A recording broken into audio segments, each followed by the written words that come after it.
اور ابھی آپ کو بتاتے چلیں جہاں پر پنجاب کے مختلف شہروں میں اسموک کا خطرہ حد سے بڑھ چکا ہے اور وہیں پر سمارٹ لاک ڈاؤن لگا دیا گیا ہے، دوسری جانب سندھ کے حوالے سے دیکھا جا رہا ہے کہ کراچی بھی یہاں پر جو ہے مکمل طور پر پولوشن کے حوالے سے تیسرے نمبر پر آ گیا ہے۔ آلودہ ترین شہروں میں کراچی کا تیسرا نمبر کے ہونے کے حوالے سے بتایا جا رہا ہے کہ کراچی شہر میں بھی سمارٹ لاک ڈاؤن لگایا جائے گا۔ کراچی شہر میں آئندہ آنے والے ہفتے کے اندر 4 سے 5 روز کے حوالے سے سمارٹ لاک ڈاؤن لگایا جا سکتا ہے۔ محکمہ صحت سندھ کا کہنا ہے بہت سے بچے جو ہیں وہ کراچی کی فضا جو مکمل طور پر آلودہ ہو چکی ہے، ہیلتھ ایمرجنسی کے حوالے سے 4 سے 5 روز کے لیے شہر کو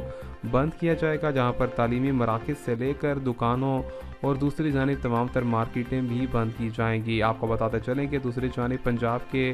شہروں میں یہاں پر لاک ڈاؤن لگایا گیا ہے، جہاں پر